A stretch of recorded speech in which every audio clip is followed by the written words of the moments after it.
Darshan and ಗ್ಯಾಂಗ್ನ ಅಮಾನವೀಯತೆಗೆ ಹಲವು ಸಾಕ್ಷ್ಯ. ಒಂದೊಂದು ಫೋಟೋ, ಒಂದೊಂದು ಕರಾಳ ಮುಖ. ರೇಣುಕಾಸ್ವಾಮಿ ಮೇಲೆ ಮೃಗೀಯವಾಗಿ ಎರಗಿದ ದರ್ಶನ್ ಪಡೆ. ಬಿಟ್ಟು ಬಿಡಿ ಅಂತ ಗೋಗರೆದ್ರು ಕರಗದ ಡಿ ಗ್ಯಾಂಗ್. ರಕ್ತ ಸುರಿಯುತ್ತಿದ್ದ ಗಾಯವೇ ಹೇಳುತ್ತೆ ಕ್ರೌರ್ಯದ ಹಿಸ್ಟ್ರಿ. ಮಗನ ಫೋಟೋ ಕಂಡು ಮರುಗಿದ ಕುಟುಂಬಸ್ಥರು. ಸ್ಯಾಂಡಲ್ವುಡ್ನಲ್ಲಿ ಸೆಕ್ಸ್ ಟಾರ್ಚರ್ ಬಿರುಗಾಳಿ. ಸಿಎಂ ಭೇಟಿಯಾದ ಫೈರ್ ಸದಸ್ಯರು. ಮನವಿ ಪತ್ರ ಸಲ್ಲಿಕೆ. ಇದರೊಂದಿಗೆ ಮತ್ತೊಂದಷ್ಟು ಸುದ್ದಿಗಳನ್ನ ನೋಡ್ತಾ ಹೋಗೋಣ ಕರ್ನಾಟಕ ಟಾಪ್ 20ಯಲ್ಲಿ. ರೇಣುಕಾಸ್ವಾಮಿ ಕೊಲೆ ಕೇಸ್ನಲ್ಲಿ ಪೊಲೀಸರು ಚಾರ್ಜ್ ಶೀಟ್ ಸಲ್ಲಿಕೆ ಮಾಡಿದ್ದಾರೆ. ದರ್ಶನ್ ಸೇರಿ ಅನೇಕರ ವಿರುದ್ಧ ಪ್ರಬಲ ಸಾಕ್ಷಿಗಳು ಸಿಕ್ಕಿದ್ದು ದೋಷಾರೋಪ ಪಟ್ಟಿಯಲ್ಲಿ ವಿವರಣೆಯನ್ನು ಕೊಡಲಾಗಿದೆ. ಈ ಮಧ್ಯೆ ರೇಣುಕಾಸ್ವಾಮಿ ಕೈ ಮುಗಿದು ಅಂಗಲಾಚಿತಾರುವ ಫೋಟೋ ಪಬ್ಲಿಕ್ ಟಿವಿಗೆ ಲಭ್ಯವಾಗಿದೆ. ಈ ಫೋಟೋ ನೋಡಿದವರ ಕರುಳು ಚುರುಕಂದಿದೆ. ಪಟ್ಟಣಗೆರೆ ಶೆಡ್ನಲ್ಲಿ ಕೊಲೆ ಮಾಡುವ ಸಂದರ್ಭದಲ್ಲಿ ತೆಗೆದಂತಹ ಫೋಟೋ ಇದಾಗಿದ್ದು, ಚಿತ್ರದುರ್ಗದಿಂದ ಪಟ್ಟಣಗೆರೆ ಶೆಡ್ಗೆ ಕರೆತಂದಂತಹ ಕಿರಾತಕರು ರೇಣುಕಾಸ್ವಾಮಿಯ ಮೇಲೆ ಮನಸ್ಸೋ ಇಚ್ಛೆ ಹಲ್ಲೆ ನಡೆಸಿದ್ದಾರೆ. ಈ ಹಲ್ಲೆಯಿಂದ ರೇಣುಕಾಸ್ವಾಮಿ ನಿತ್ರಾಣಗೊಂಡಿದ್ದಾನೆ. ಕೊನೆ ಕ್ಷಣದಲ್ಲಿ ಪರಿಪರಿಯಾಗಿ ಪ್ರಾಣಭಿಕ್ಷೆ ಬೇಡ್ತಾನೆ. ಕಣ್ಣೆದುರಿಗೆ ಸಾವು ಇರೋದನ್ನ ನೋಡಿ ರೇಣುಕಾಸ್ವಾಮಿ ಕಣ್ಣೀರು ಹಾಕಿದ್ದಾನೆ. ಇನ್ನೊಂದ್ಸಲ ಪವಿತ್ರ ಗೌಡ ಸಹವಾಸಕ್ಕೆ ಹೋಗಲ್ಲ, ನನ್ನನ್ನು ಬಿಟ್ಟುಬಿಡಿ ಅಂತೇಳಿ ರೇಣುಕಾಸ್ವಾಮಿ ಗೋಗರಿತಾನೆ. ಆದ್ರೂ ಬಿಡದ ಕಿಡಿಗೇಡಿ ಗ್ಯಾಂಗ್ ರೇಣುಕಾಸ್ವಾಮಿ ಮೇಲೆ ಮನಸ್ಸೋ ಇಚ್ಛೆ ಹಲ್ಲೆ ಮಾಡಿದ್ದಾರೆ. ಪಟ್ಟಣಗೆರೆ ಶೆಡ್ನ 2ನೇ ಫೋಟೋ ಕೂಡ ಚಾರ್ಜ್ ಶೀಟ್ ನಲ್ಲಿದೆ. ಇದರಲ್ಲಿ ತೀವ್ರ ಹಲ್ಲೆಯ ಬಳಿಕ ರೇಣುಕಾಸ್ವಾಮಿ ಅಸ್ವಸ್ಥಗೊಳ್ತಾನೆ. ಹಲ್ಲೆಯಿಂದ ನೆಲದ ಮೇಲೆ ಬಿದ್ದಿದ್ದಂತಹ ರೇಣುಕಾ ನರಳಿ ಜೀವ ಬಿಡುತ್ತಾನೆ. ಈ 2 ಫೋಟೋಗಳು ಕೂಡ ಆರೋಪಿಗಳ ಮೊಬೈಲ್ನಲ್ಲಿ ಸೆರೆ ಹಿಡಿದುಕೊಳ್ಳಲಾಗಿತ್ತು. ರೇಣುಕಾಸ್ವಾಮಿ ಕೊಲೆ ಪ್ರಕರಣದ ಒಂದೊಂದು ಫೋಟೋವನ್ನು ನೋಡ್ತಾ ಇದ್ರೆ ಎಂಥವರಿಗೂ ಕೂಡ ಎದೆ ಜಲ್ಲನಿಸುತ್ತೆ. ಒಬ್ಬ ಮನುಷ್ಯನನ್ನ ಹೀಗೂ ಕೊಲ್ಲಬಹುದಾ ಅನ್ನುವಂತಹ ಭಾವನೆ ಮೂಡಿಸುತ್ತೆ. ಅಷ್ಟೊಂದು ಬರ್ಬರವಾಗಿ ದರ್ಶನ್ ಮತ್ತು ಗ್ಯಾಂಗ್ ರೇಣುಕಾಸ್ವಾಮಿಯನ್ನ ಕೊಂದಿದೆ. ಚಾರ್ಜ್ ಶೀಟ್ ಅನ್ನ ಸಲ್ಲಿಸಲಾಗಿರುವ ಒಂದೊಂದು ಫೋಟೋ ಕೂಡ ಇಡೀ ಕ್ರೌರ್ಯವನ್ನೇ ಬಿಚ್ಚಿಟ್ಟಿದೆ. ದರ್ಶನ್ ಪವಿತ್ರ ಗೌಡ ಶೆಡ್ಡಿಗೆ ಬರುವುದಕ್ಕೂ ಮುನ್ನವೇ ಹಿಗ್ಗಾಮುಗ್ಗಾ ಥಳಿಸಿದಂತಹ ಆರೋಪಿಗಳು ದರ್ಶನ್ ಬಳಿ ಶಹಬಾಷ್ಗಿರಿಯನ್ನ ಪಡೆಯುವುದಕ್ಕೆ ಚಿತ್ರಹಿಂಸೆ ಕೊಡುವುದಕ್ಕೆ ಶುರು ಮಾಡಿದ್ರು. ಬಳಿಕ ಸ್ಥಳಕ್ಕೆ ಬಂದಂತಹ ದರ್ಶನ್ ಮತ್ತು ಪವಿತ್ರ ಗೌಡ ಇನ್ನಷ್ಟು ಹಿಂಸೆಯನ್ನ ಕೊಟ್ಟಿದ್ದು, ಮೊದಲಿಗೆ ರೇಣುಕಾಸ್ವಾಮಿಯನ್ನ ತನ್ನ ಚಪ್ಪಲಿಯಿಂದ ಥಳಿಸಿ ಪವಿತ್ರ ಗೌಡ ಹಲ್ಲೆ ಮಾಡಿದ್ರು. ನಂತರ ದರ್ಶನ್ ರೇಣುಕಾಸ್ವಾಮಿ ಎದೆಗೆ ಒದ್ದು ಬೆಲ್ಟ್ ನಲ್ಲಿ ಥಳಿಸಿದ್ದ. ಈ ವೇಳೆ ಬಾಸ್ ತಪ್ಪಾಯ್ತು ಬಿಟ್ಬಿಡಿ ಅಂತ ಹೇಳಿ ರೇಣುಕಾಸ್ವಾಮಿ ಪರಿಪರಿಯಾಗಿ ಬೇಡ್ಕೊಂಡಿದ್ದ. ಆದ್ರೂ ಬಿಡದೆ ಹಿಗ್ಗಾಮುಗ್ಗಾ ಥಳಿಸಲಾಗಿತ್ತು. ಲಾರಿಗೆ ತಲೆಯನ್ನ ಜಜ್ಜಿ ರಕ್ತವನ್ನ ಸುರಿಸಲಾಗಿತ್ತು. ಈ ವೇಳೆ ಆರೋಪಿಗಳು ಅರಿಶಿಣದ ಪುಡಿ ಹಾಕಿ ಮತ್ತಷ್ಟು ಚಿತ್ರಹಿಂಸೆಯನ್ನ ಕೊಟ್ಟಿದ್ರು. ರೇಣುಕಾಸ್ವಾಮಿಯ ಕಿವಿ ಕಿತ್ತು ಹೋಗಿರುವ ಫೋಟೋ ಕೂಡ ಎಂಥವರ ಎದೆಯನ್ನು ಆದ್ರೂ ಕೂಡ ನಡುಗಿಸುವಂತಿದೆ. ಇನ್ನು ರೇಣುಕಾಸ್ವಾಮಿ ಸತ್ತ ವಿಚಾರವನ್ನ ದರ್ಶನ್ಗೆ ಗ್ಯಾಂಗ್ ಮುಟ್ಟಿಸಿತ್ತು.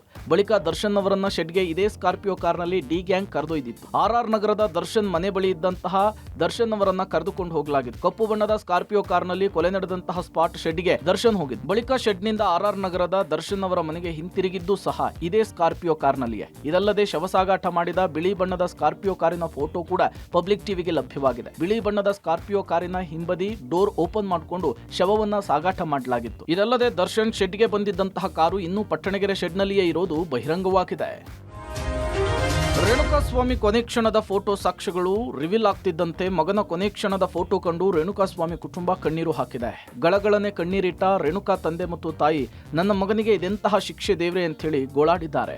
ಮಗನನ್ನ ಕಳೆದುಕೊಂಡು ಜೀವಂತ ಹೆಣವಾಗಿದ್ದೇವೆ. ಪರಿಪರಿಯಾಗಿ ಬೇಡಿದ್ರೂ ಒಬ್ಬರಿಗೊಬ್ಬರು ಮಾನವೀಯತೆ ಇರಲಿಲ್ವಾ? ದರ್ಶನ್ ಮತ್ತು ಗ್ಯಾಂಗಿಗೆ ರಾಕ್ಷಸ ಮನೋಭಾವವಿದೆ ಅಂತ ಆಕ್ರೋಶ ವ್ಯಕ್ತಪಡಿಸಿದ್ರು. ಫೋಟೋ ನೋಡಿ ನನ್ನ ಕರುಳು ಕಿತ್ತು ಬರ್ತಿದೆ ಅಂತೇಳಿ ರೇಣುಕಾಸ್ವಾಮಿ ತಂದೆ ತಾಯಿ ಕಣ್ಣೀರು ಹಾಕಿದ್ದಾರೆ. ರೇಣುಕಾಸ್ವಾಮಿ ತಂಗಿ ಚಿಕ್ಕಪ್ಪ ಕೂಡ ಮುರುಕ ವ್ಯಕ್ತಪಡಿಸಿದ್ದಾರೆ. ಪ್ರಾಣಭಿಕ್ಷೆಯ ಫೋಟೋ ನೋಡಿದಾಗ ಕರುಳು ಕಿತ್ತು ಬಂತು ಅಂಥೇಳಿ ಆರೋಪಿಗಳಿಗೆ ಕರುಣೆಯೇ ಇರಲಿಲ್ವಾ ಅಂತ ಪ್ರಶ್ನೆ ಮಾಡಿದ್ದಾರೆ. ನಮ್ಮ ಅಣ್ಣನ ಜೀವವನ್ನು ಉಳಿಸಿ ಕಳುಹಿಸಬೇಕಿತ್ತು, ಆರೋಪಿಗಳಿಗೆ ಉಗ್ರ ಶಿಕ್ಷೆ ವಿಧಿಸಬೇಕು ಅಂಥೇಳಿ ರೇಣುಕಾಸ್ವಾಮಿ ಸಹೋದರಿ ಸುಜೇತಾ ಕಣ್ಣೀರನ್ನು ಹಾಕಿದ್ದಾರೆ. ಇದನ್ನು ನಮ್ಮ ಭಾಳ ಎಷ್ಟು ಅವರ ಕ್ರೂರತೆ, ಎಷ್ಟು ಕ್ರೂರ ಇದ್ದಾರೆ, ಎಷ್ಟು ಅಮಾನುಷ ನಡ್ಕೊಂಡಿದ್ದಾರೆ ಅಂತ ನೀವು ಜನರಿಗೆಲ್ಲ ತೋರಿಸ್ತಾ ಇದ್ದೀರಿ. ಸುಧಾರಿಸ್ಬೇಕು ಅನ್ನೋದು ನಮಗೂ ಕರೆಕ್ಟ್ ಆಗ್ತಾ ಇದೆ. ಇಂಥ ಅಪರಾಧ ನಡೆದಿರಬಾರ್ದು. ಆ ರೀತಿ ಕಾನೂನು ಮುಖಾಂತರ ಅವ್ರಿಗೆ ಶಿಕ್ಷಣೆ ಆಗಬೇಕು. ಅವನ ಬಾಡಿ ನೋಡಕ್ಕೆ ನನಗೆ ಆಗ್ಲಿಲ್ಲ. ಇವತ್ತು ನಾನು ಫೋಟೋ ಸಹಿತ ನೋಡಿಲ್ಲ ಸರ್. ನನಗೆ ಧೈರ್ಯನೂ ಇಲ್ಲ. ಯಾವ ರೀತಿ ಬೇಡ್ಕೊಂಡಿದ್ದಾನೆ ಅನ್ನೋದನ್ನು ನನ್ನ ಮಗಳಿಗೆ ತೋರಿಸ್ತೀನಿ, ಇಲ್ಲ ನಾನು ಬೇಡ ಅಂತ ಹೇಳಿದ್ದೀನಿ. ಫೋಟೋ ನೋಡಿದ ತಕ್ಷಣ ತುಂಬಾ ಶಾಕ್ ಆಯ್ತಣ್ಣ. ಯಾವತ್ತು ಯಾರನ್ನೂ ಬೇಡ್ದವ್ರಲ್ಲ, ಅಂಥದ್ದು ಅವ್ರನ್ನ ಅಷ್ಟು ಬೇಡಿದ್ದಾರೆ ನಮ್ಮ ಅಣ್ಣ. ಆದ್ರೂ ಆ ಮನುಷ್ಯನಿಗೆ ಕರುಣೆ ಬಂದಿಲ್ವಾ? ಯಾವ ಪರಿಸ್ಥಿತಿಯಲ್ಲಿ ಇದ್ನೋ ಆ ಪರಿಸ್ಥಿತಿಗೆ ಅವ್ನು ಬಿಟ್ಟು ಕಳಿಸಿದ್ರೆ ಒಂದು ಜೀವನ ಉಳಿಸ್ಕೊಂತಿದ್ವಿ. ನಮ್ಮ ಬ್ರದರಿಗೆ ಚಿತ್ರಹಿಂಸೆ ಕೊಟ್ಟು ಸಾಯಿಸಿದಾರೋ ಆ ಪರಿಸ್ಥಿತಿ ಅವ್ರಿಗೆ ಬಂದಾಗೆ ಅವಾಗೆ ಅವ್ರಿಗೆ ಮನವರಿಕೆ ಆಗೋದು. ರೇಣುಕಾಸ್ವಾಮಿ ಕೊಲೆ ಪ್ರಕರಣದ ತನಿಖೆಯನ್ನ ಬಹುಪಾಲು ಮುಗಿಸಿರುವ ಪೊಲೀಸರು ದರ್ಶನ್ ಸೇರಿದಂತೆ ಎಲ್ಲ ಆರೋಪಿಗಳ ವಿರುದ್ಧ ಚಾರ್ಜ್ ಶೀಟ್ ಅನ್ನು ಸಲ್ಲಿಸಿದ್ದಾರೆ. ಪೊಲೀಸರು ಸಲ್ಲಿಸಿರುವಂತಹ ಆರೋಪ ಪಟ್ಟಿಯ ಕೆಲ ಪ್ರಮುಖ ಅಂಶಗಳನ್ನ ಒಂದೊಂದಾಗಿಯೇ ಹೊರಬರ್ತಾ ಇದೆ. ಹತ್ಯೆಗೂ ಮುನ್ನ ವಿನಯ್ ಮಾಲೀಕತ್ವದ ಸ್ಟೋನಿ ಬ್ರೂಕ್ನಲ್ಲಿ ಆರೋಪಿಗಳೆಲ್ಲರೂ ಕೂಡ ಪಾರ್ಟಿ ಮಾಡಿದ್ದಾರೆ. ದರ್ಶನ್, ಪ್ರದೂಷ್, ವಿನಯ್, ನಾಗರಾಜ್ ಹಾಗೂ ಪವನ್ ಪಾರ್ಟಿಯಲ್ಲಿ ಭಾಗಿಯಾಗಿದ್ರು. ಈ ಪಾರ್ಟಿಯಲ್ಲಿ ಹಾಸ್ಯನಟ ಚಿಕ್ಕಣ್ಣ ಕೂಡ ಭಾಗಿಯಾಗಿದ್ರು. ಪೊಲೀಸರು ಸ್ಥಳ ಮಹಜರಿಗೆ ಕರೆದೊಯ್ದು ಮಹಜರನ್ನ ನಡೆಸಿದ್ದಾರೆ. ಇನ್ನು ಪಾರ್ಟಿಗಾಗಿ ದರ್ಶನ್ಗೆ ಪ್ರತ್ಯೇಕ ಸ್ಥಳ ಕೂಡ ವ್ಯವಸ್ಥೆ ಮಾಡಿರುವುದು ಬಹಿರಂಗವಾಗಿದೆ. ದರ್ಶನ್ ಅಂಡ್ ಗ್ಯಾಂಗ್ ವಿರುದ್ಧ ಪೊಲೀಸರು ಚಾರ್ಜ್ ಶೀಟ್ ಸಲ್ಲಿಸಿದ್ದಾರೆ. ಈ ಬೆನ್ನಲ್ಲೇ ಇವತ್ತು ಬಳ್ಳಾರಿ ಸೆಂಟ್ರಲ್ ಜೈಲಿಗೆ ದರ್ಶನ್ ಪತ್ನಿ ವಿಜಯಲಕ್ಷ್ಮಿ ಭೇಟಿ ಕೊಟ್ಟಿದ್ದಾರೆ. ಚಾರ್ಜ್ ಶೀಟ್ ಹಾಗೂ ಬೇಲ್ ಬಗ್ಗೆ ಪತಿ ದರ್ಶನ್ಗೆ ವಿಜಯಲಕ್ಷ್ಮಿ ಮಾಹಿತಿ ಕೊಟ್ಟಿದ್ದಾರೆ. ಇನ್ನು ಈ ನಡುವೆ ಪರಪ್ಪನ ಅಗ್ರಹಾರ ಜೈಲಿನಿಂದ ಬಳ್ಳಾರಿ ಜೈಲಿಗೆ ಸ್ಥಳಾಂತರ ಆಗಿರುವ ದರ್ಶನ್ ಭೇಟಿಯಾಗಲಿಕ್ಕೆ ಬರುವವರ ಮೇಲೆ ಮಿತಿಯನ್ನ ಹೇರಲಾಗಿದೆ. ಮೊದಲು ರಕ್ತ ಸಂಬಂಧಿಗಳು ಹಾಗೂ ಅವರ ವಕೀಲರು ಮಾತ್ರವೇ ದರ್ಶನ್ ಅವರನ್ನ ಭೇಟಿಯಾಗಬಹುದು ಅಂತೇಳಿ ಜೈಲಾಧಿಕಾರಿಗಳು ಹೇಳಿದ್ದಾರೆ. ಆದರೆ ಇವತ್ತು ಮಹಿಳೆಯೊಬ್ಬರು ಜೈಲಿನ ಬಳಿ ಬಂದು ಹೈಡ್ರಾಮಾ ಮಾಡಿದ್ದಾರೆ. ಕೈಯಲ್ಲಿ ಹಣ್ಣು ತಿನಿಸನ್ನ ತಂದಿದ್ದಂತಹ ಮಹಿಳೆ, ನಾನು ದರ್ಶನ್ ಅನ್ನ ನೋಡ್ಲೇಬೇಕು, ದರ್ಶನ್ ಅಂದ್ರೆ ನನಗೆ ಬಹಳ ಇಷ್ಟ, ನಾನು ದರ್ಶನ್ ಅನ್ನ ಮದುವೆ ಆಗಬೇಕು ಅಂದ್ಕೊಂಡಿದ್ದೇನೆ ಅಂತ ಹೇಳಿದ್ರು.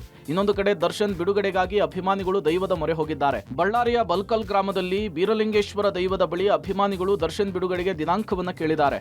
ದರ್ಶನ್ ಭಾವಚಿತ್ರದ ಮೇಲೆ ತಲೆಯಿಟ್ಟು ದೈವ ನುಡಿದಿದ್ದು 3 ತಿಂಗಳ ಬಳಿಕ ದರ್ಶನ್ ಹೊರಬರ್ತಾರೆ ಅಂಥೇಳಿ ಭವಿಷ್ಯ ನುಡಿದಿದೆ. ದರ್ಶನ್ ಮತ್ತು ಗ್ಯಾಂಗ್ನಿಂದ ರೇಣುಕಾಸ್ವಾಮಿ ಕೊಲೆ ಪ್ರಕರಣಕ್ಕೆ ಸಂಬಂಧಿಸಿದಂತೆ ಜೈಲಿನಲ್ಲಿರೋ ದರ್ಶನ್ಗೆ ನಿರ್ಮಾಪಕ ಉಮಾಪತಿ ಟಾಂಗ್ ಕೊಟ್ಟಿದ್ದಾರೆ. ಮಾನವೀಯತೆಯಿಂದ ನೋಡೋದಾದ್ರೆ ದರ್ಶನ್ ಮಾಡಿದ್ದು ಖಂಡಿತ ತಪ್ಪು. ಚಾರ್ಜ್ ಶೀಟ್ ಸಲ್ಲಿಕೆಯಾಗಿದೆ, ಸತ್ಯಾಸತ್ಯತೆ ಆಚೆ ಬರುತ್ತೆ. ನಾನು ಯಾರ ಶೋಲ್ಡರ್ ಮೇಲೆ ಗನ್ ಇಟ್ಟು ಹೊಡೆಯೋಕೆ ಹೋಗಲ್ಲ ಅಂತ ಟಾಂಗ್ ಕೊಟ್ಟಿದ್ದಾರೆ. ಚಾಮುಂಡೇಶ್ವರಿ ತಪ್ಪು ಮಾಡಿದವರಿಗೆ ಶಿಕ್ಷೆ ಕೊಡ್ಲಿ, ತಪ್ಪು ಮಾಡಿಲ್ಲ ಅಂದ್ರೆ ಆಚೆ ಬರ್ಲಿ ಎಂದಿದ್ದಾರೆ. ಕಮೆಂಟ್ ಮಾಡಿದ ಅನ್ನೋ ವಿಚಾರಕ್ಕೆ ಈ ತರ ಕ್ರೌರ್ಯ ಮಾಡಿದ್ರಿಂದ ಎಷ್ಟು ಕುಟುಂಬ ಅನಾಹುತವಾಗಿವೆ. ದರ್ಶನ್ ನನಗೆ ವೈರಿ ಅಂತಲ್ಲ, ವೈಯಕ್ತಿಕ ದ್ವೇಷ ಇಲ್ಲ ಎಂದಿದ್ದಾರೆ. ಮಾತಿನಲ್ಲೇ ದರ್ಶನ್ಗೆ ಟಾಂಗ್ ಕೊಟ್ಟಿದ್ದಾರೆ. ಮಾನವೀಯತೆಯಿಂದ ನೋಡೋದಾದ್ರೆ ಖಂಡಿತವಾಗ್ಲೂ ಆಗಿರೋದಂತೂ ತಪ್ಪು. ನಾನು ಒಬ್ಬ ವ್ಯಕ್ತಿ ಮೇಲೆ ಆರೋಪ ಮಾಡ್ತಾ ಇಲ್ಲ. ಯಾವತ್ತೇ ನನಗೆ ತೊಂದರೆ ಆದಾಗ್ಲೂ ನಾನು ಇನ್ನೊಬ್ಬರನ್ನ ಶೋಲ್ಡರ್ ಮೇಲೆ ಗನ್ನಿಟ್ಟು ಹೊಡೆಯೋದಲ್ಲದೆ ನಾನು ನೇರವಾಗಿ ಅದನ್ನ ಫೇಸ್ ಮಾಡಿದ್ದೀನಿ. ನಾವು ನಿಜವಾಗ್ಲೂ ಉದಾಹರಣೆಗೆ ಇರಕ್ಕೆ ಅಂತಾನೆ ಹುಟ್ಟಿದೀವಿ, ಸಾಧಿಸೋಕೆನೆ ಹುಟ್ಟಿದೀವಿ, ಸಾಯಕ್ಕೆ ಹುಟ್ಟಿಲ್ಲ. ಮಲಯಾಳಂ ಸಿನಿಮಾ ರಂಗದಲ್ಲಿ ಜಸ್ಟಿಸ್ ಹೇಮಾ ವರದಿ ಬಿರುಗಾಳಿಯನ್ನೇ ಎಬ್ಬಿಸಿದೆ. ಒಂದು ವಾರದಿಂದ ಮಲಯಾಳಂ ಸಿನಿಮಾ ರಂಗದಲ್ಲಿ ಲೈಂಗಿಕ ದೌರ್ಜನ್ಯ ಮತ್ತು ಮಹಿಳೆಯರ ಮೇಲಿನ ಕಿರುಕುಳಕ್ಕೆ ಸಂಬಂಧಪಟ್ಟಂತೆ ದೂರುಗಳು ದಾಖಲಾಗ್ತಿದೆ.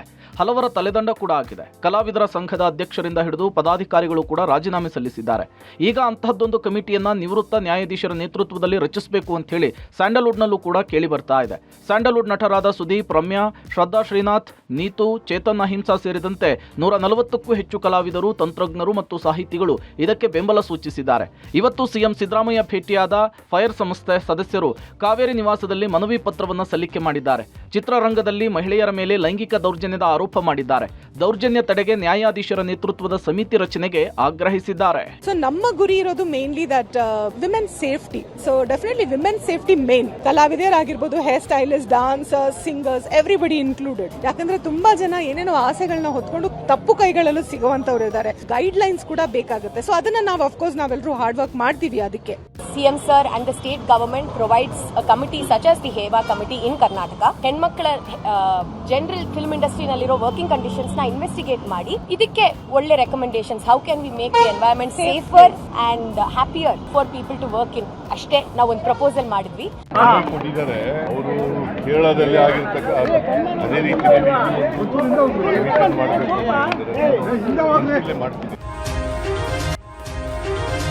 ರಾಜ್ಯದಲ್ಲಿ ಹಿಜಾಬ್ ಹೋರಾಟ ತಣ್ಣಗಾದ್ರೂ ಒಳೇಟುಗಳ ಜಟಾಪಟಿ ಮುಂದುವರೆದಿದೆ. ಅಂದು ರಾಜ್ಯ ಸರ್ಕಾರದ ಆದೇಶವನ್ನ ಪಾಲಿಸಿದ ಪ್ರಾಂಶುಪಾಲರಿಗೆ ಇಂದು ಅದೇ ರಾಜ್ಯ ಸರ್ಕಾರ ಅವಮಾನ ಮಾಡಿದೆ. ವೃತ್ತಿ ಜೀವಮಾನ ಸಾಧನೆಗೆ ಸಿಕ್ಕ ಪ್ರಶಸ್ತಿಗೆ ಸರ್ಕಾರ ತಡೆಯೊಡ್ಡಿದೆ. ಉಡುಪಿ ಜಿಲ್ಲೆ ಕುಂದಾಪುರ ತಾಲೂಕಿನ ಸರ್ಕಾರಿ ಪದವಿ ಪೂರ್ವ ಕಾಲೇಜಿನ ಪ್ರಾಂಶುಪಾಲ ರಾಮಕೃಷ್ಣ ಬಿಜಿ ರಾಜ್ಯ ಮಟ್ಟದ ಉತ್ತಮ ಪ್ರಾಂಶುಪಾಲ ಪ್ರಶಸ್ತಿಗೆ ಆಯ್ಕೆಯಾಗಿದ್ರು. ಶಿಕ್ಷಣ ವೃತ್ತಿ ಜೀವನದ ಸಾಧನೆ, ವಿದ್ಯಾಸಂಸ್ಥೆಯಲ್ಲಿರುವ ಶೈಕ್ಷಣಿಕ ಗುಣಮಟ್ಟವನ್ನ ಆಧರಿಸಿ ಈ ಆಯ್ಕೆ ಮಾಡಲಾಗಿತ್ತು. ರಾಮಕೃಷ್ಣ ಬಿಜಿ ಅವರ ಹೆಸರು ಘೋಷಣೆಯಾಗ್ತಿದ್ದಂತೆ ಕೆಲ ಪ್ರಗತಿಪರರು, ಮುಸಲ್ಮಾನ ಸಮುದಾಯದ ಆಕ್ಟಿವಿಸ್ಟ್ಗಳು ಈ ಆಯ್ಕೆಗೆ ಆಕ್ಷೇಪಿಸಿದ್ರು. ಬೆಂಗಳೂರಿಗೆ ನಿಯೋಗವೊಂದು ತೆರಳಿ ಸಚಿವರು, ಅಧಿಕಾರಿಗಳನ್ನ ಭೇಟಿಯಾಗಿ ಈ ಆಯ್ಕೆಗೆ ತಡೆ ಕೋರುವಂತೆ ಮನವಿ ಮಾಡಿತ್ತು. ಒತ್ತಡಕ್ಕೆ ಮಣಿದ ಸರ್ಕಾರ ಪ್ರಶಸ್ತಿಯನ್ನ ತಡೆ ಹಿಡಿದಿದೆ. ರಾಮಕೃಷ್ಣ ಬಿಜಿ ಹಿಜಾಬ್ ತೊಟ್ಟು ಬಂದಿದ್ದ ವಿದ್ಯಾರ್ಥಿನಿಯರನ್ನ ಕಾಲೇಜಿನ ಗೇಟ್ನಲ್ಲಿ ತಡೆದಿದ್ರು. ಈ ಘಟನೆಯ ಫಲವಾಗಿ ರಾಮಕೃಷ್ಣ ಬಿಜಿ ಅವರಿಗೆ ಪ್ರಶಸ್ತಿ ನೀಡಲು ಸರ್ಕಾರ ನಿರಾಕರಿಸಿದೆ. ಸರ್ಕಾರದ ಈ ನಡೆಯನ್ನ ಕರಾವಳಿ ಜಿಲ್ಲೆಯ ಜನಪ್ರತಿನಿಧಿಗಳು ಖಂಡಿಸಿದ್ದಾರೆ. ಜಿಲ್ಲೆಗೆ ಮಾಡಿರುವ ಅವಮಾನ ಎಂದಿದ್ದಾರೆ. ಸರ್ಕಾರ ಶಿಕ್ಷಕರ, ಜಿಲ್ಲೆಯ ಜನತೆ ಕ್ಷಮೆ ಕೋರಲು ಒತ್ತಾಯಿಸಿದ್ದಾರೆ. ಯಾವುದೇ ಕಾರಣಕ್ಕೂ ಕೂಡ ಶಿಕ್ಷಕರಿಗೆ ಕೊಟ್ಟಲ್ಪಟ್ಟಂತ ಈ ಪ್ರಶಸ್ತಿಯನ್ನ ನಿರಾಕರಣೆ ಮಾಡಿರುವುದು, ತಡೆ ಹಿಡಿಯುವುದು, ತಿರಸ್ಕರಿಸುವುದು ಸೇರಿದಂತೆ ಎಲ್ಲ ಘಟನೆಯು ಕೂಡ ಶಿಕ್ಷಕ ವೃಂದಕ್ಕೆ ಮತ್ತು ಶಿಕ್ಷಣಕ್ಕೆ ಮಾಡಿರುವಂತಹ ಅಪಮಾನ ಅಂತ ನನಗನ್ಸುತ್ತೆ. ಸರ್ಕಾರಿ ಆಸ್ಪತ್ರೆಯಲ್ಲಿ ಚಿಕಿತ್ಸೆ ಸರಿಯಾಗಿ ಸಿಗಲ್ಲ ಅನ್ನೋದನ್ನ ನೋಡಿದ್ವಿ. ಆದ್ರೆ ಈಗ ಚಿತ್ರದುರ್ಗ ಜಿಲ್ಲಾಸ್ಪತ್ರೆಯಲ್ಲಿ ಡಿ ದರ್ಜೆಯ ನೌಕರರೇ ಚಿಕಿತ್ಸೆ ನೀಡುವ ಅವ್ಯವಸ್ಥೆಯ ವಿಡಿಯೋ ವೈರಲ್ ಆಗಿದೆ. ಸರ್ಕಾರದಿಂದ ಪ್ರತಿ ತಿಂಗಳು ಸಂಬಳ ಪಡೆಯುವಂತಹ ವೈದ್ಯಕೀಯ ಸಿಬ್ಬಂದಿಯ ನಿರ್ಲಕ್ಷ್ಯ ತೋರಿದ ಪರಿಣಾಮ ಡಿ ಗ್ರೂಪ್ ನೌಕರರೇ ವೈದ್ಯಕೀಯ ಸಿಬ್ಬಂದಿಯ ಡ್ಯೂಟಿ ಮಾಡ್ತಿದ್ದಾರೆ. ತುರ್ತು ಚಿಕಿತ್ಸೆಗಾಗಿ ಜಿಲ್ಲಾಸ್ಪತ್ರೆಗೆ ಬರುವಂತಹ ರೋಗಿಗಳಿಗೆ ಡಿ ಗ್ರೂಪ್ ನೌಕರರೇ ರೋಗಿಗಳಿಗೆ ಡ್ರಿಪ್ ಹಾಕುವ ಕೆಲಸ ಮಾಡ್ತಿದ್ದಾರೆ. ಆಕ್ಸಿಡೆಂಟ್ ಆದ ಗಾಯಾಳುವಿಗೆ ಹೊಲಿಗೆ ಹಾಕುವ ಕಾರ್ಯವನ್ನ ಸೆಕ್ಯೂರಿಟಿ ಗಾರ್ಡ್ ಮಾಡ್ತಾ ಇರುವುದನ್ನು ನೋಡಿ ಜನರು ಬೆಚ್ಚಿ ಬಿದ್ದಿದ್ದಾರೆ. ಈ ದೃಶ್ಯಗಳು ಎಲ್ಲೆಡೆ ವೈರಲ್ ಆಗಿದ್ದು ವೈದ್ಯಕೀಯ ಸಿಬ್ಬಂದಿಯ ಬೇಜವಾಬ್ದಾರಿತನಕ್ಕೆ ಈ ವಿಡಿಯೋಗಳು ತೆರೆದಿಟ್ಟ ಕೈಗನ್ನಡಿ ಎಂಬಂತಹ ಆಕ್ರೋಶ ಕೂಡ ಕೇಳಿಬಂದಿದೆ. ಆದರೆ ಜಿಲ್ಲಾಡಳಿತ ಮಾತ್ರ ನಿದ್ರಾವಸ್ಥೆಯಲ್ಲಿರೋದು ವಿಪರ್ಯಾಸವೇ ಸರಿ. ರಾಯಚೂರು ಜಿಲ್ಲೆಯ ಮಾನ್ವಿ ತಾಲೂಕಿನ ಕಪಗಲ್ ಬಳಿ ಶಾಲಾ ಬಸ್ ಹಾಗೂ ಸರ್ಕಾರಿ ಬಸ್ ನಡುವೆ ಅಪಘಾತ ಸಂಭವಿಸಿದೆ. ಅಪಘಾತದಲ್ಲಿ ಇಬ್ಬರು ವಿದ್ಯಾರ್ಥಿಗಳು ದಾರುಣವಾಗಿ ಸಾವನ್ನಪ್ಪಿದ್ದಾರೆ. 7 ವರ್ಷದ ಸಮರ್ಥ ಹಾಗೂ 12 ವರ್ಷದ ಶ್ರೀಕಾಂತ ಮೃತ ದುರ್ದೈವಿಗಳು. ಅಪಘಾತದಲ್ಲಿ 40ಕ್ಕೂ ಹೆಚ್ಚು ಜನರಿಗೆ ಗಾಯಗಳಾಗಿವೆ. ಘಟನೆಯಲ್ಲಿ 4 ವಿದ್ಯಾರ್ಥಿಗಳ ಕಾಲುಗಳು ತುಂಡಾಗಿವೆ. ಘಟನೆ ಕುರಿತು ಮಾತನಾಡಿರುವ ರಾಯಚೂರು ಜಿಲ್ಲಾಧಿಕಾರಿ ನಿತೀಶ್, ಗಾಯಾಳುಗಳಿಗೆ ಅಗತ್ಯ ಚಿಕಿತ್ಸೆ ಪರಿಹಾರ ನೀಡಲು ಸೂಚಿಸಿದ್ದಾರೆ. ಇನ್ನು ಸಿಎಂ ಕೂಡ ಕೂಡಲೇ ಪರಿಹಾರ ಒದಗಿಸಲು ಆದೇಶ ಮಾಡಿದ್ದಾರೆ. ಘಟನೆಯಲ್ಲಿ ಶಾಲಾ ಬಸ್ನಲ್ಲಿದ್ದ 17 ಜನರಿಗೆ ಗಂಭೀರ ಗಾಯಗಳಾಗಿವೆ. 23 ಜನರಿಗೆ ಸಣ್ಣ ಪುಟ್ಟ ಗಾಯಗಳಾಗಿವೆ. ಇನ್ನು 3 ಸ್ಥಿತಿ ಗಂಭೀರವಾಗಿದೆ. ಸರ್ಕಾರಿ ಬಸ್ನಲ್ಲಿದ್ದ 17 ಜನರಿಗೆ ಸಣ್ಣ ಪುಟ್ಟ ಗಾಯಗಳಾಗಿವೆ. ರಿಮ್ಸ್ ಹಾಗೂ ಖಾಸಗಿ ಆಸ್ಪತ್ರೆಯಲ್ಲಿ ಚಿಕಿತ್ಸೆ ಪಡೆದಿದ್ದಾರೆ. ಘಟನೆ ಹಿನ್ನೆಲೆ ಪೋಷಕರು ಹಾಗೂ ಗ್ರಾಮಸ್ಥರು ಘಟನಾ ಸ್ಥಳದಲ್ಲಿ ಪ್ರತಿಭಟನೆ ನಡೆಸಿ ಆಕ್ರೋಶ ಹೊರಹಾಕಿದ್ದಾರೆ. ತೀರೋದವ್ರಿಗೆ 5 ಲಕ್ಷ ಕೊಡ್ತಾರೆ. ಆಮೇಲೆ ಈ ತರ ಮೇಜರ್ ತಾವು ಹೇಳ್ದಂಗೆ ಕೆಲವ್ರದ್ದು ಕಾಲೆಲ್ಲ ಪ್ರಾಬ್ಲಮ್ ಆಗಿದೆ, ಕಟ್ಟಾಗ್ಬಿಟ್ಟಿದೆ. ಸೊ ಅವರಿಗೆ ಫಸ್ಟ್ ಹಂತದಲ್ಲಿ 3 ಲಕ್ಷ ನಾವು ಕೊಡ್ತೀವಿ. ಆಮೇಲೆ CM ಪರಿಹಾರ ನಿಧಿಗೂ ನಾವು ಮಾತಾಡ್ಕೊಂಡು ಹೆಚ್ಚಿನ ಕಂಪನ್ಸೇಷನ್ ವ್ಯವಸ್ಥೆ ಮಾಡ್ತೀವಿ. 7 ಕಿಲಾಸ್ ಓದ್ತಾನೆ ಸರ್. ಇನ್ನು ಏನಾಗ್ಯದ ಅಂತ ಹೇಳೇ ಇಲ್ಲ ಸರ್, ನಮ್ಮನ್ನು ತೋರಿಸವಲ್ರು. ಅದ್ರಾಗ ಎಷ್ಟು ಜನ ಇದ್ದಾರೆ ಸರ್ ನಮಗೆ ಹೇಳ್ತಾರ ಅವ್ರೇನು. ಇಬ್ಬರಿಗೆ ಕಾಲು ಕಟ್ಟಾಗ್ಯಾವಂತ ಹೇಳ್ಯಾರ, ಇನ್ನು ಯಾರು ಅಂಬೋದು ಗೊತ್ತಿಲ್ಲ. 2 ಜನಕ್ಕೆ ಅಂತ ಹೇಳಕತ್ತಾರ ಅವರು. ಇದರಲ್ಲಿ ಒಂದಿಬ್ಬರು ಮಾತ್ರ ಮೃತಪಟ್ಟಿದ್ದಾರೆ. ಇನ್ನು ಒಬ್ಬ ಡ್ರೈವರು ಮತ್ತು ಇನ್ನೊಬ್ಬರು ಭಾಳ ಸೀರಿಯಸ್ ಆಗಿ ಇದ್ದಾರೆ. ಅವರು ಕೂಡ ಒಳ್ಳೆ ಟ್ರೀಟ್ಮೆಂಟ್ ಕೊಡೋದಕ್ಕೆ ನಮ್ಮ ಯಾದಗಿರಿ PSI ಪರಶುರಾಮ ಅನುಮಾನಾಸ್ಪದ ಸಾವು ಪ್ರಕರಣವನ್ನು CBIಗೆ ವಹಿಸಬೇಕು ಅಂತ ಗೃಹ ಸಚಿವಾಲಯಕ್ಕೆ ಸಚಿವೆ ಶೋಭಾ ಕರಂದ್ಲಾಜೆ ಪತ್ರ ಬರೆದಿದ್ದರ ಬೆನ್ನಲ್ಲೇ ಇದೀಗ ವರದಿ ನೀಡುವಂತೆ ಮುಖ್ಯ ಕಾರ್ಯದರ್ಶಿಗೆ ಕೇಂದ್ರ ಸರ್ಕಾರ ತಿಳಿಸಿದೆ. ರಾಜ್ಯ ಸರ್ಕಾರದ CS ರಿಂದ ಪ್ರಕರಣದ ಬಗ್ಗೆ ವರದಿ ನೀಡುವಂತೆ ಕೇಂದ್ರ ಗೃಹ ಸಚಿವಾಲಯ ಸೂಚಿಸಿದೆ. ಯಾದಗಿರಿ PSI ಪರಶುರಾಮ ಅನುಮಾನಾಸ್ಪದ ಸಾವು ನಿಷ್ಪಕ್ಷಪಾತ ತನಿಖೆ ಆಗ್ತಾ ಇಲ್ಲ ಅಂತ ಸಚಿವೆ ಶೋಭಾ ಇತ್ತೀಚೆಗೆ ಆರೋಪ ಮಾಡಿದರು. ಜೊತೆಗೆ ಪತ್ರ ಕೂಡ ಬರೆದಿದ್ರು. ಸದ್ಯ ಸಚಿವೆ ಶೋಭಾ ಕರಂದ್ಲಾಜೆ ಪತ್ರಕ್ಕೆ ಸ್ಪಂದಿಸಿರುವ ಕೇಂದ್ರ ಗೃಹ ಸಚಿವಾಲಯ ಪ್ರಕರಣದ ಮಾಹಿತಿ ನೀಡುವಂತೆ ಸೂಚಿಸಿದೆ. ಯಾದಗಿರಿ PSI ಪರಶುರಾಮ ಸಾವಿನ ತನಿಖೆಯ ಹೊಣೆಯನ್ನು ಹೊತ್ತಿರುವ CID ಅಧಿಕಾರಿಗಳು ತನಿಖೆಯನ್ನು ಚುರುಕುಗೊಳಿಸಿದ್ದಾರೆ.